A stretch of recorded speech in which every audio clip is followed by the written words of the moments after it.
for recording purpose, can you repeat your question once again? Sorry. Yeah, actually मेरा question ये था कि how we can proactively find out the monopoly businesses. मतलब हम लोग पहले कैसे पता लगा, लाइक चलो ठीक है फेविकोल और पीडीलाइट ये सब हम लोगों को वी नो क्योंकि अब उसको काफी साल हो गए मार्केट में, राइट? बट बहुत सारे ऐसे बिजनेसेस अभी भी होंगे जो जिनका अभी मोनोपोली होगा, but these businesses are unknown. Yes, तो उसके लिए क्या करना पड़ेगा, आप जितना सर्च करोगे, जितना ढूंढोगे, जितना डीप में स्टडी करोगे, उतना जल्दी आपको पता चलेगा दूसरे के कंपेयर में. कल को जब वैल्यूएशन पूरी मार्केट को पता चल जाती है तब इन्वेस्टमेंट में फायदा नहीं है. आप अब उसमें दो चीजें हैं. एक तो ये रिस्क है कि जो आप असेसमेंट कर रहे हो कि ये मोनोपोली है, वो मोनोपोली कितने दिनों तक बनी रहेगी, वो एक इम्पोर्टेंस हो जाता है.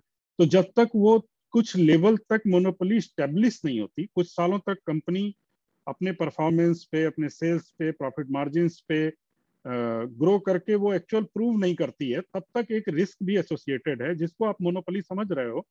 कल को उसी के अगेंस्ट अंबानी साहब एक नया जियो ला सकते हैं. समझ रहे हैं बात को?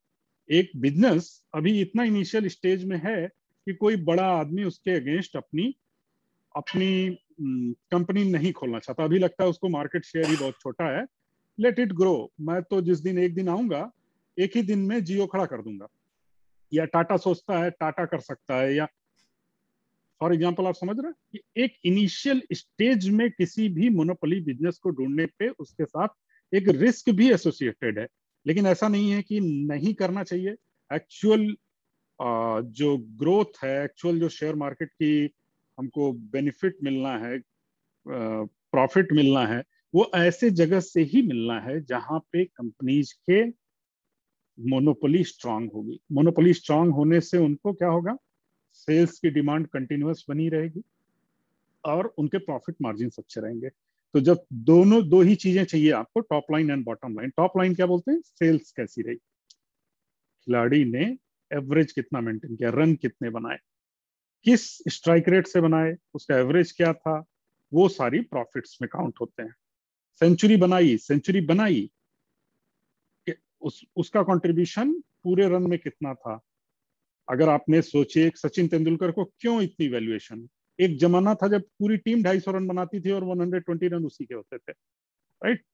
तो जो जो जो कितना अवेलेबल था साइज मार्केट में, कितने उसकी डिमांड थी, उसमें कितना हिस्सा उसने उठा के रखा हुआ.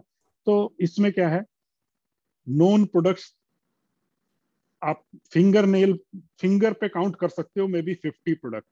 आप जितने आसपास थोड़ा सा बैठ के आप एक अगर काउंट करना शुरू करो तो ज्यादा से ज्यादा 50 to 60 कंपनी आप आइडेंटिफाई करते हो सकते हो जिनके आपको नाम पता है. लेकिन बहुत सारी कंपनीज ऑलरेडी इतनी हैं जिनके आपको इनडायरेक्ट हैं, जो आपके डायरेक्ट आपको यूज नहीं आती, तो नाम नहीं पता है. जैसे केमिकल बिजनेस है. अब chemical business ex company company to company level पे ही डील हो जाता है, तो वो आप तक एक कंज्यूमर तक वो डायरेक्ट नाम ही नहीं पता चलता. लेकिन जब आप सर्च करोगे, सर्च करने के सिंपल तरीके हैं. आपको केमिकल कंपनी सेक्टर वाइज चले जाइए. आज एनएससी पे डेटा पूरा अवेलेबल है. 1500 कंपनीज का एक्सेल सीट आप डाउनलोड कर सकते हैं. उसमें आपको मेजर सेक्टर के हिसाब से फिल्टर कर सकते हैं. फिर उस सेक्टर में, केमिकल सेक्टर में, अब केमिकल 100 टाइप्स का हो सकता है. एग्रीकल्चर सेक्टर में जा रहा होगा, वहाँ कम मार्जिन वाले बिजनेस होंगे. कोई दूसरा सेक्टर में जा रहा होगा जहाँ ज्यादा मार्जिन वाले बिजनेस होंगे. कोई कंपनी पीडीलाइट को रॉ मटेरियल प्रोवाइड कर रही होगी, राइट? पीडीलाइट ही सब कुछ तो नहीं बना रहा होगा जमीन से निकाल के, उसके भी सप्लायर्स होंगे. तो इस तरीके से जब आप रिसर्च करने जाओगे तो आपको 100 ऐसी कंपनीज के नाम पता चलेंगे. तो उसमें आपको जैसे पता चलेगा कि हाँ, सुब्रोस है एक कंपनी जो कि ऑटो के एयर कंडीशनर बनाती है और उसका कोई कंपटीटर नहीं है. तो इस तरीके से आपको मोनोपोली बिजनेसेस पता चलने लगेंगे. इट्स ऑल अबाउट आप कितना उसमें डीपली जाके सर्च करते हो. कुछ वेबसाइट्स हैं, मैं अभी आपको दिखाऊंगा. स्पेशली जैसे मैं ट्रेंड लाइन फॉलो करता हूँ, उसका लिंक अभी मैं आज भेज दूंगा आज के मीटिंग्स के बाद. तो उसमें जाके आप सर्च करोगे, उनके कंपनी के कंपटीटर देखोगे और उनके बारे में स्टडी करोगे, तो वहां से आपको पता चल जाएगा कि वाकई क्या ये लीडर है, क्या इसके ब्रांड की वैल्यू है. सबसे बड़ी बात होती है उसके ब्रांड की वैल्यू है कि नहीं है, क्या उसका कंपोनेंट बिना ब्रांड के भी मार्केट में मिलता है. आप लोग जाते हो कोई जैसे इंजन ऑयल चेंज करना है तो क्या करते हो आप, कैस्ट्रॉल नाम आपको तुरंत याद आ जाता है, राइट? तो कैस्ट्रॉल की एक ब्रांड वैल्यू है। क्या अदर वैसे कितने कंपटीटर हैं जिनके आपको नाम पता है? एमआरएफ की एक ब्रांड वैल्यू है। आपको कितने टायर की कंपनीज के नाम पता है? सिर्फ नाम पता होने से ही नहीं है, जब आप उसके स्टडी करोगे उसके फंडामेंटल्स, तो आपको पता चलेगा कि ये वाकई में लीडर और मोनोपोली बिजनेस है कि नहीं है। Okay Hemant, are you fine with the answer, या और भी डिस्कस करें इस पर? या that one I am okay. Okay, तो हम लीगल एंड एथिकल इश्यूज पे थे, ये सबसे इंपॉर्टेंट है क्योंकि इसमें रातों रात यस बैंक के शेयर 400 रुपए से आज 12 रुपए पे आ सकते हैं। तो इस तरीके से कोई भी लीगल डिस्प्यूट आता है, कोई भी आप सुनते हो कि ज्वेलरी का वो मेकर था भाग गया, राइट? तो इस तरीके की जब भी इंफॉर्मेशन सुनते हो तो आपका पहला काम है प्रॉफिट लॉस सुने बिना। अब ऐसा नहीं है कि आप जो भी कितना भी इन्वेस्टिगेट करके करोगे आपसे गलतियां नहीं होंगी मार्केट में, तो उन गलतियों से अपने को प्रोटेक्ट करने के कुछ तरीके हैं, जिस उस पे हम पूरा आएंगे। जब हम 2-2.5 महीने इसको कर लेंगे तब हम ट्रेडिंग पार्ट पे आएंगे कि कैसे हम अपनी रिस्क को कम करें। जब share market is a risky market, right, risk बोलते हैं, म्यूचुअल फंड तक को रिस्क बोलते हैं। तो वहां तक आने के पहले हम बहुत सारी चीजें रिस्क को कैसे कम करें बात करेंगे। लेकिन जब भी कोई भी आप डिसीजन लोगे, कहीं इन्वेस्टमेंट करोगे और लीगल डिस्प्यूट आएगा, तो मैं तो सजेस्ट करूंगा कि पहला काम, जैसे ही आप लीगल वर्ड सुने कोई, तो अगले दिन मॉर्निंग में पहले चाय के साथ उस शेयर को बेच दें। जब दोबारा वो क्लीन हो जाएगा, क्लियर हो जाएगा, नहीं गलत था ये था, कोई क्लियरेंस आ जाएगा, आप पूरी तरीके से सहमत हो जाओ कि नहीं इट्स ओके, देन आप वापस से खरीद सकते हो। अभी इसके एग्जांपल्स जैसे अनिल अंबानी की कंपनीज दे सकते हो, राइट? लीगल आने शुरू हुए, नोटिस आनी शुरू हुई बैंक के। अगर आपने सोचो उस समय में जिन लोगों ने रिलायंस अनिल अंबानी के शेयर रखे हुए हैं, आज उनकी वैल्यूएशन क्या रह गई है? मे बी 5% भी नहीं बची हुई है। कभी किसी समय में ह्यूज वैल्यूएशन थी अनिल अंबानी की कंपनीज की। तो इसलिए कोई भी लीगल वर्ड जैसे ही सुनो, कोई लीगल नोटिस, कोई केस आ गया, किसी ने फाइल किया, आप इमीडिएट अपने सारे कान आपके खड़े हो जाने चाहिए कि okay let me inquire and sell the share. बहुत सारे ऑप्शन अवेलेबल हैं। निफ्टी में 1500 कंपनीज हैं। अगर आपको टॉप 500 में भी इन्वेस्ट करना हुआ तो भी 500 ऑप्शंस हैं। तो मुझे ऐसी कंपनी में क्यों करना है जहां पे किसी तरीके का रिस्क क्रिएट हो सकता है, स्पेशली वो रिस्क जो कंपनी के कल को, जैसे अभी अदानी की कंपनी का आया, राइट, आया कि एक इंक्वायरी चल रही है कि उनके जो शेयर प्राइसेस हैं वो उनमें इलीगल तरीके से एफआईआई ने इन्वेस्ट किया। क्यों करना है अदानी में इन्वेस्ट? अदानी ही पैसा बना के देगा क्या? That's my argument. तो आप जितना अदानी ने देना था दे दिया, प्रॉफिट बुक करो, निकल जाओ, दूसरा देखो। ओके, क्योंकि पहले नहीं पता चलता है फर्स्ट डे, लेकिन जब आप वहां से स्लिप करते हो ना, फिर सेल करते नहीं बनता है। जब आप लॉस में आते हो कि अरे 30% लॉस में हूँ, लॉस कैसे बुक करूँ, लॉस बुक करना एक बहुत ही चैलेंजिंग प्रॉब्लम है शेयर मार्केट में। तो स्पेशली जब लीगल एंड एथिकल इश्यूज सुनो, इमीडिएट निकल जाना चाहिए। राज कुंद्रा की कंपनी में करोगे अभी आप इन्वेस्ट, राइट? एथिकल इश्यूज आ गए, लीगल इश्यूज आ गए। मुझे तो इनके पहले भी जो कंपनीज बनी हुई हैं जिसमें ये लोग कैसे फोर्ज ट्रेडिंग करते थे, आज से नहीं, मैं 4 साल पहले से जानता हूँ कि इनकी कंपनीज में इन्वेस्ट नहीं करना है। इन्होंने अपने बेटे के नाम पे कंपनी बना के जब उसमें फोर्जरी कर सकते हैं, तो they can do anything in the world. Okay, Viaan enterprise करके इन्होंने बनाई थी, जरा उसको सर्च करना, मैं दिखाऊंगा आगे आपको कि कैसे इन कंपनीज को अवॉइड करें, फंडामेंटली कैसे फिल्टर करके इनसे दूर रहें। बहुत इंपॉर्टेंट है। इतने ऑप्शंस अवेलेबल है ना, हमको गलत कंपनी में इन्वेस्ट नहीं करना है, गलत जगह पे जाना ही नहीं है। इसलिए ये जो जितनी चीजें हैं, हमको प्रोडक्ट देखने हैं, सेक्टर देखना है, सेल्स एंड प्रॉफिट देखना है, साइज कंपनी, कंपटीशन, ये सारी चीजें देखनी है। और बहुत छोटी नाव पे नहीं बैठना है। अगर दूर तक तैरना है ना, तो थोड़ी नाव की साइज थोड़ी बड़ी होनी चाहिए, ठीक है? डूबने को टाइटेनिक भी डूब सकता है, लेकिन उसको डूबने से पहले इतना टाइम देगा। अगर आपको तैरना आता है तो ऐसा नहीं कि वो ऐसा सीधे चला जाएगा। वो टाइटेनिक डूबने में मूवी देखी ना हमने, 25-30 मिनट लग गया था। या तो ऐसा सीन बनाया होगा, पर मुझे लगता है हाँ 25-30 मिनट तो लगा ही होगा इतनी बड़ी शिप को डूबने में।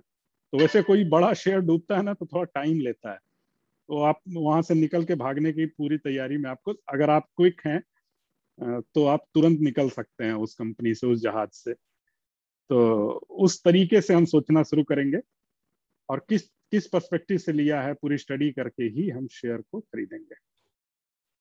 अब शेयर होल्डिंग पैटर्न क्या होता है? शेयर होल्डिंग पैटर्न क्या होता है?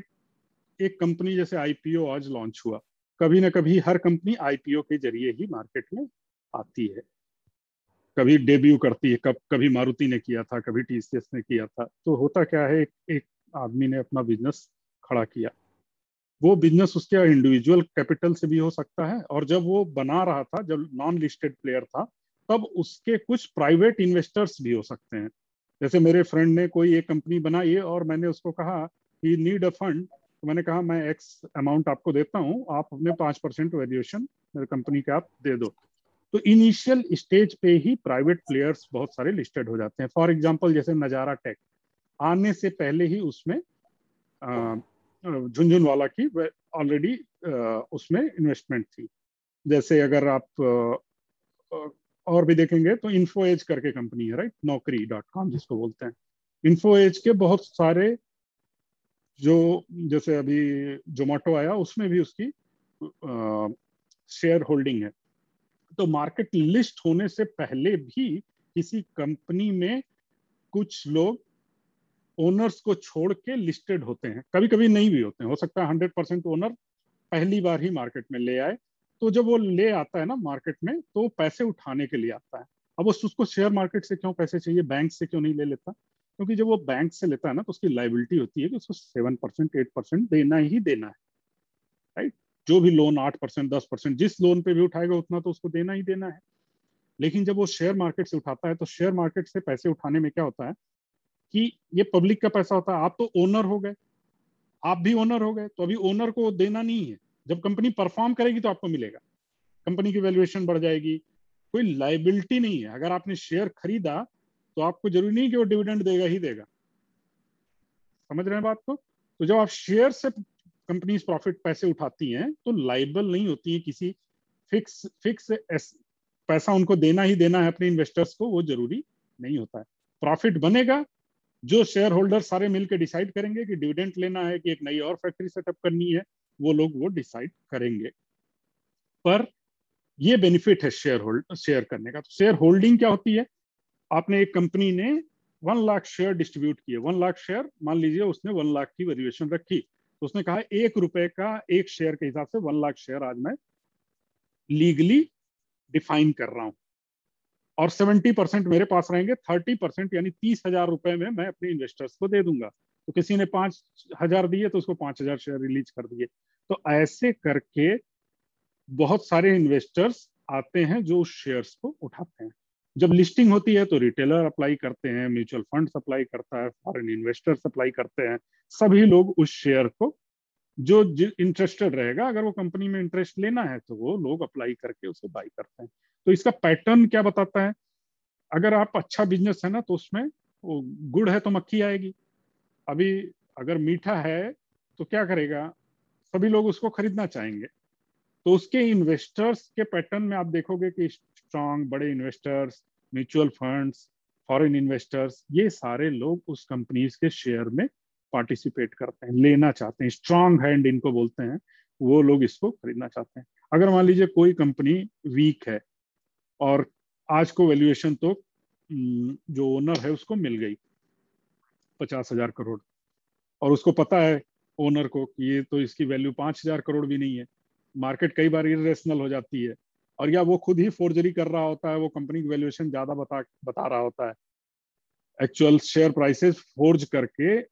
ऐसा होता है मार्केट में। फॉर एग्जांपल अदानी में मुझे ऐसा ही लगता है कि जिस तरीके से बाहर के इन्वेस्टर से खरीद खरीद के शेयर प्राइसेस बढ़ाए गए हैं, वो एक्चुअल सेल्स के अगेंस्ट 100x पे चल रही हैं कंपनीज। 1,000-2,000 करोड़ भी रेवेन्यू नहीं है और उनके लाखों करोड़ के वैल्यूएशन हो गए हैं, हजारों करोड़ के। तो वो जस्टिफाइड नहीं लगते हैं। तो इस तरीके में वो करते हैं। ऐसा क्यों है? क्योंकि वैल्यूएशन बढ़ जाती है तो वो लोन उठा सकते हैं। और आपने ऐसे बहुत सारे एग्जांपल देख लिए हैं जिसमें वो बैंक से लोन लेके कल को वो मॉरिशस में शिफ्ट हो जाते हैं, लंदन भाग जाते हैं, अपने आप को बैंक करप्ट घोषित कर देते हैं। उनकी दो चार हो सकता है कि उनकी कंपनीज कहीं और पनामा में खुली हों और ऑस्ट्रेलिया में कोई आइलैंड खरीद लिया हो, क्या पता। हाँ, दुनिया के सामने बैंक करप्ट है। तो ऐसे इनलीगल प्रैक्टिसेस हो सकते हैं।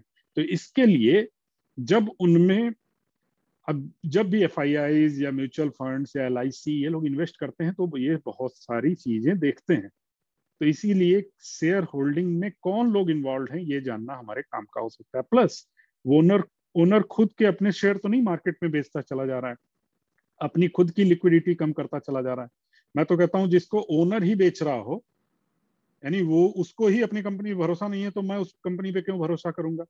तो इसलिए ये देखना बहुत जरूरी होता है कि quarter on quarter, year on year कहीं अपनी ओनरशिप को खुद ओनर तो नहीं रिड्यूस कर रहा है, तो उसको ट्रैक करना एक इंपॉर्टेंट फैक्टर है। कैश फ्लो क्या होता है? कैश फ्लो जाएंगे इस पे, पर सिंपल टर्म्स में बताता हूं। आपकी सैलरी आती है और आपके कुछ लाइबिलिटीज होंगी, कुछ लोन ले रखा होगा, कुछ एक्सपेंसेस होंगे। तो जो सैलरी आती है माइनस अपनी लाइबिलिटीज, जो यानी आपके लोन्स हैं, वो वो और आपके एक्सपेंसेस निकाल दीजिए, तो जो आपकी सेविंग बचती है वो आपकी कैश फ्लो है। सिंपल टर्म्स में इसे समझिए, इतना ही सिंपल ये है भी। अब ये जानना क्यों इतना इंपॉर्टेंट हो जाता है, कई बार कंपनी जो है, कोई भी कंपनी को पैसा इमीडिएट सेल करते ही नहीं मिलता है। 30 डेज, 90 डेज, 60 डेज, डिपेंड करता है कैसी मार्केट में है, कैसा प्रोडक्ट है, उसके हिसाब से वो प्रोडक्ट सेल कर देते हैं और उनको पैसा बाद में आता है। फॉर एग्जांपल, आप जैसे हिंदुस्तान यूनिलीवर समझ लो, या कोई भी बिस्किट की कंपनी समझ लो, कोई भी कंज्यूमर प्रोडक्ट समझ लो, जो शॉप ओनर होता है ना, वो सारा का सारा पैसा नहीं दे देता है। खरीद अपफ्रंट स्टॉक का सारा पैसा कंपनी इसको नहीं दे देता है। वो क्या कहता है, आज जितना आप उसके यहाँ माल दे देते हो ना शॉप पे, जब वो सब बिक जाता है ना, तो अगले हफ्ते में जाके वो पेमेंट होती है। तो एक साइकिल चलती है। वो साइकिल कैसी है कि आज प्रोडक्ट दे दिया, वो जितना सेल हुआ अगले वीक में उतने का ही रॉ मटेरियल और दे देते हैं, प्रोडक्ट और दे देते हैं, और उससे पैसे ले लेते हैं पिछले वीक के। तो एक वीक का या 2 वीक का या एक मंथ का, इस तरीके से हर बिजनेस में प्रोडक्ट साइकिल है। आधा काम हो जाएगा तो पेमेंट होगी, पूरा काम होने पे ही पेमेंट होगी। समझ रहे हैं? तो हर बिजनेस की अपनी एक रेवेन्यू जनरेशन साइकिल है। तो कई बार आप उनके बुक्स में तो पाओगे कि सेल हुई, लेकिन वो सेल वाकई कैश बन के आई कि नहीं, वो जानना बहुत जरूरी हो जाता है। तो कई बार आप ऐसे फोर्जरी हो सकती है कि कमिटमेंट तो हो गया, अपने भाई कोई अपना ईमेल कोई कैसे भी करके उसने इनवॉइस क्रिएट कर दी, लेकिन पेमेंट कभी की ही नहीं। तो जो क्वार्टरली रिजल्ट आएगा तो ऑन पेपर तो दिखेगा कि हाँ ये इतने का बिजनेस किया, लेकिन वो पेमेंट तो अभी अगले क्वार्टर में आनी है। और नहीं आई तो पेमेंट कई बार फंस जाती है, लीगल इश्यूज हो जाते हैं, डिस्प्यूट्स हो जाती है। जिस कंपनी को आप दे रहे होते हैं वो कंपनी ही बंद हो जाती है।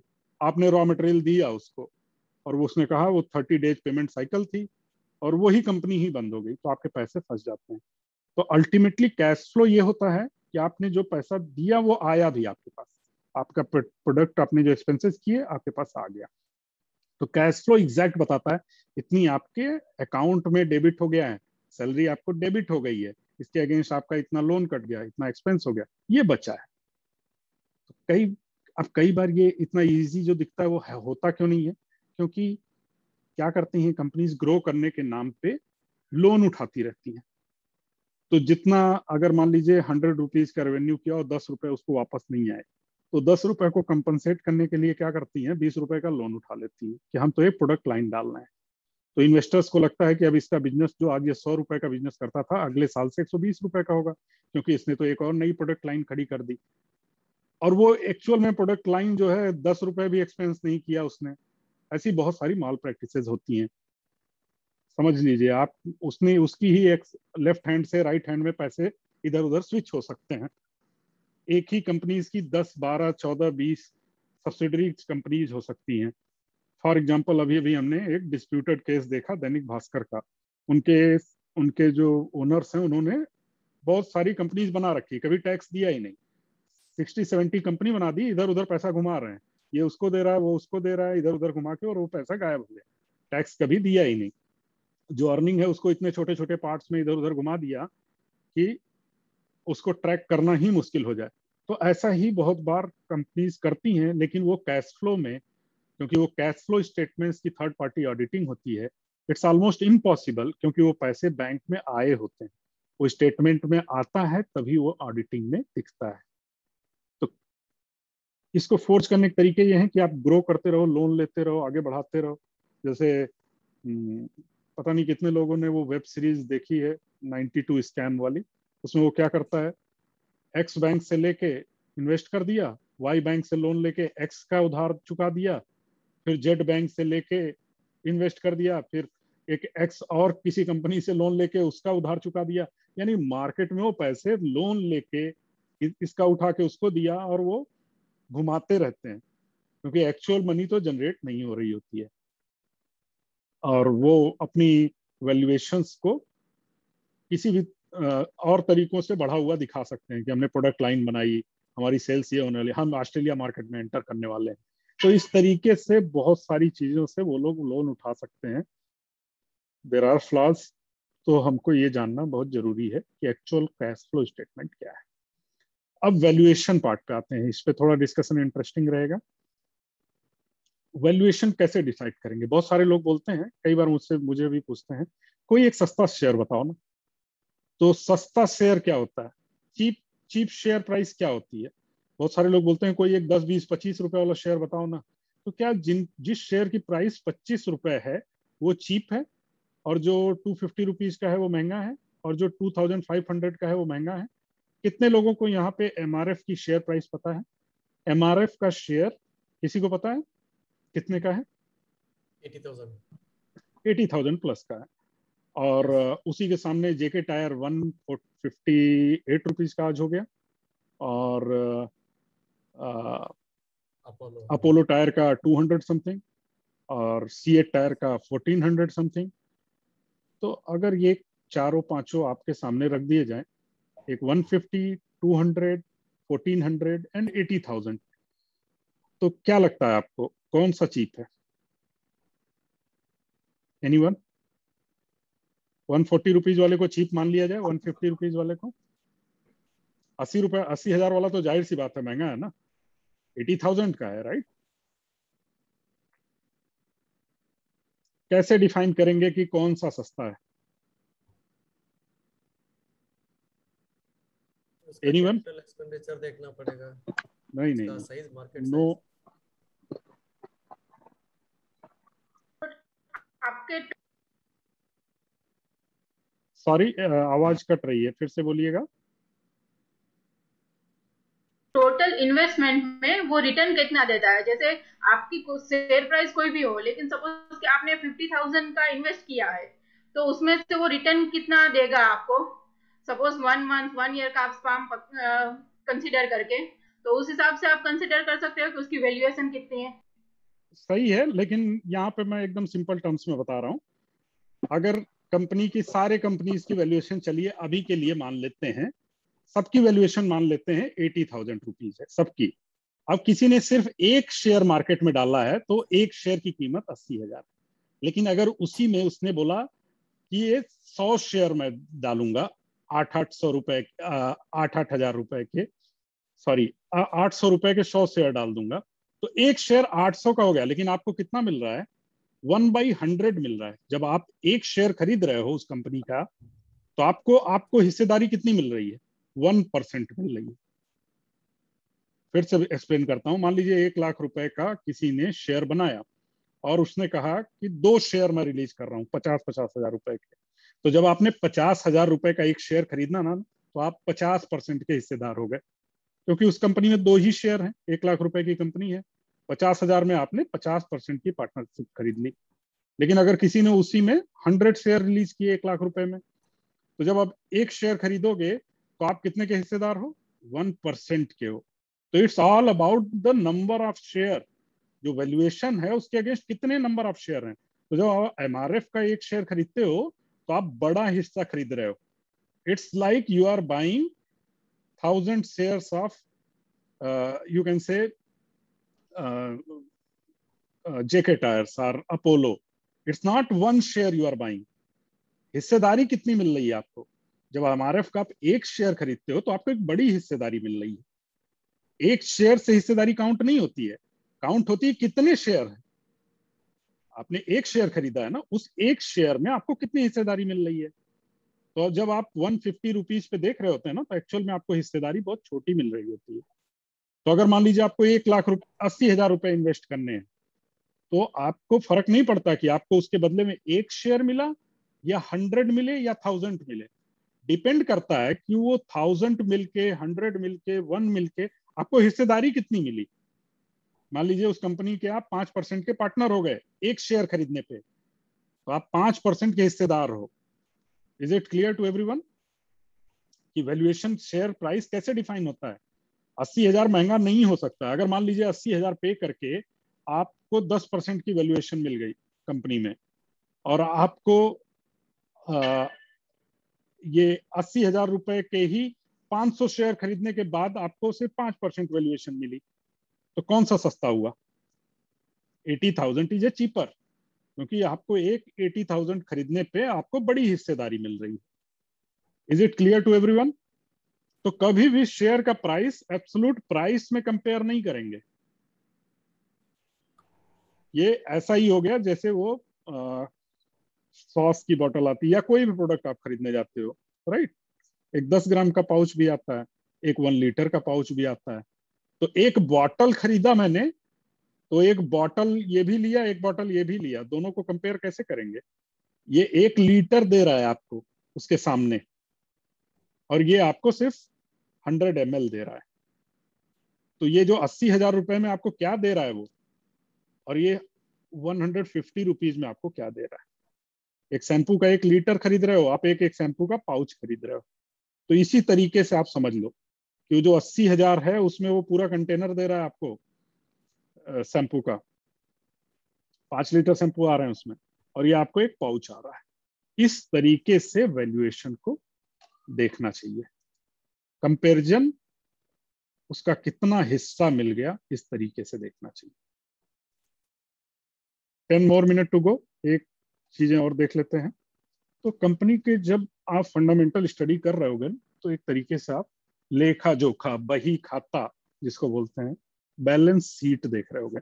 बैलेंस शीट क्या होती है? हर कंपनी जो भी बिजनेस कर रही है, वो उसकी एक लायबिलिटी बनती है कि हर क्वार्टर में वो अपने बिजनेस को बताएगी। बिजनेस को बताएगी इन द सेंस उसने कितना रेवेन्यू जनरेट किया, उसके कितने एक्सपेंसेस रहे, उसमें उसने कितना इंटरेस्ट पे किया, उसके एम्प्लॉय एक्सपेंसेस कितने रहे, टैक्स कितना दिया, सारी चीजों की एक स्टेटमेंट बताएगा वो।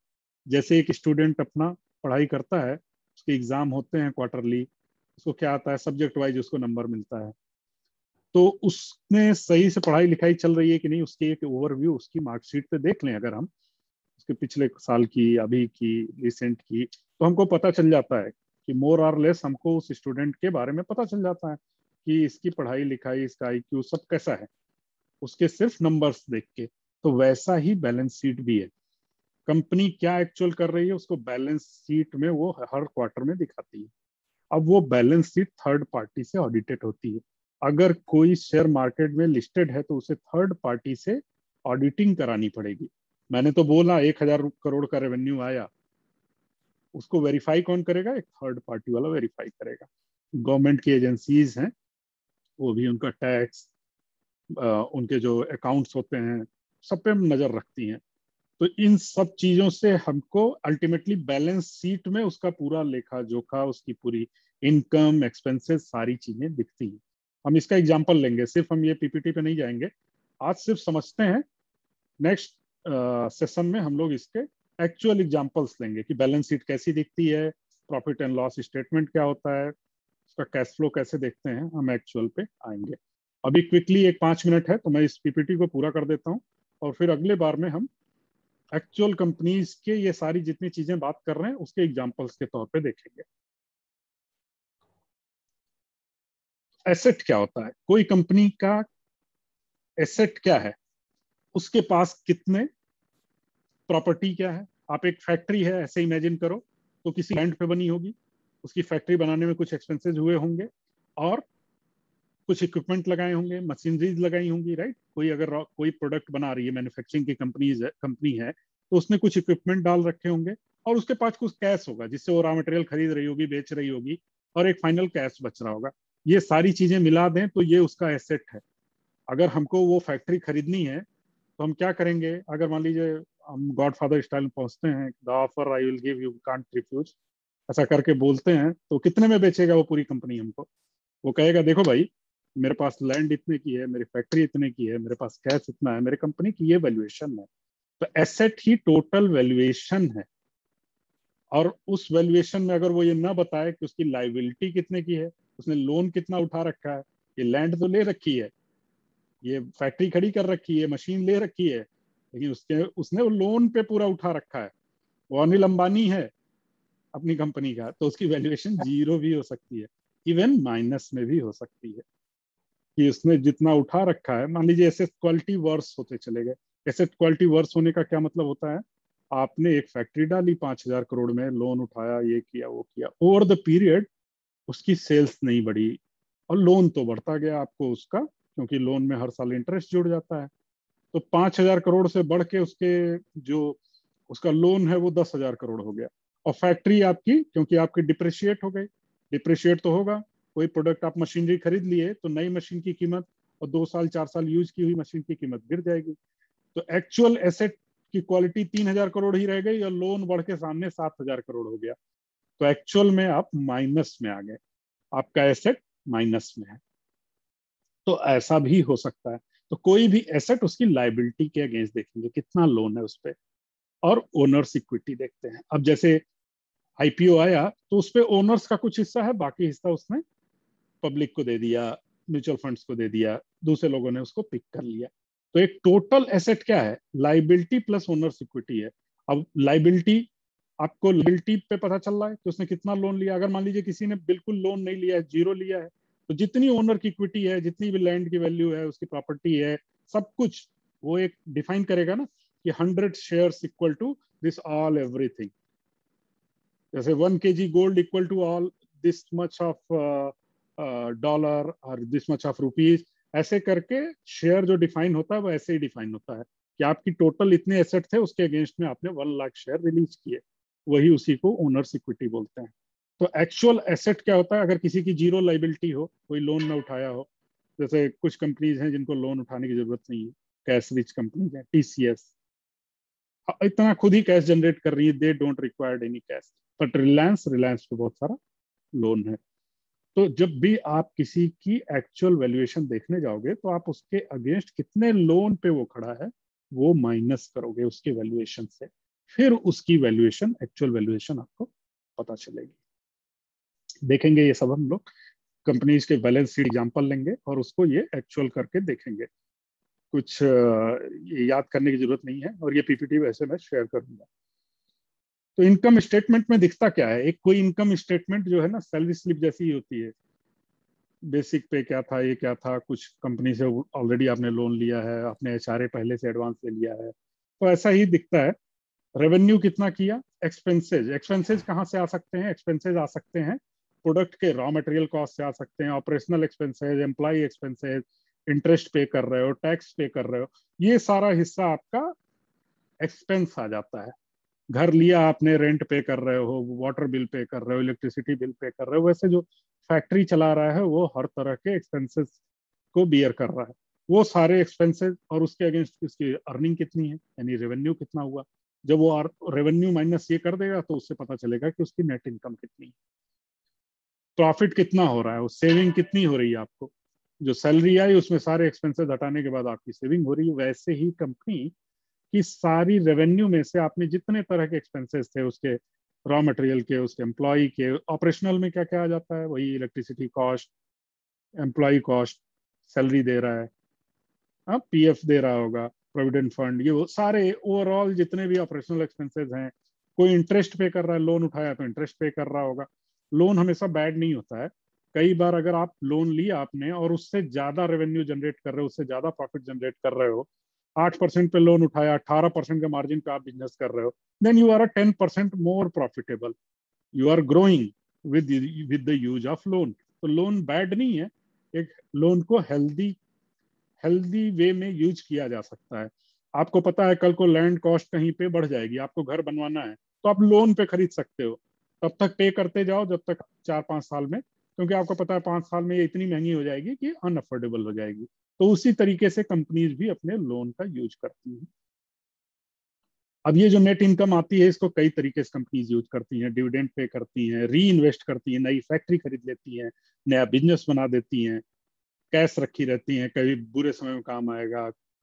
तो इस तरीके से जो नेट इनकम है ना, इसी पे सब कुछ फ्यूचर की ग्रोथ डिपेंड करती है। तो अगर नेट इनकम हो रही है तभी ग्रोथ होगी।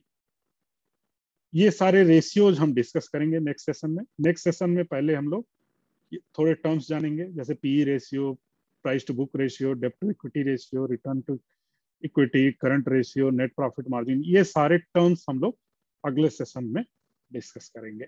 एक्चुअल बैलेंस शीट खोलेंगे, कुछ कंपनीज के एग्जांपल लेंगे।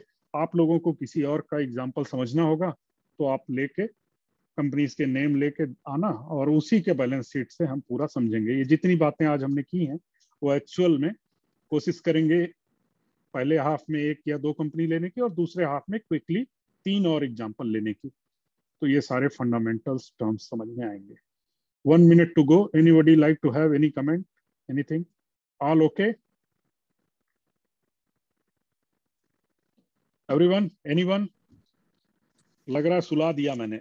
तो थियरी की क्लास ऐसी ही होती है, इसीलिए टेक्निकल अच्छा होता है। टेक्निकल में कुछ दिखता है, थियरी में ऐसा ही हो जाता है, नींद आने लगती है। नहीं, थियरी सुनने के बाद अभी टेक्निकल देखने की इच्छा हो रही है। अच्छा, पहले तो वो जानना जरूरी है। चलो मीटिंग हो रही है। Thank you everyone. We will continue. Mostly next Saturday में मेरी डॉटर का बर्थडे है, तो मे भी थोड़ी टाइमिंग आगे पीछे होगी। Please bear everyone. Okay, Friday same time रहेगा। I will try sir. Friday already एक क्लास है, तो मैं बताता हूँ आपको। ओके।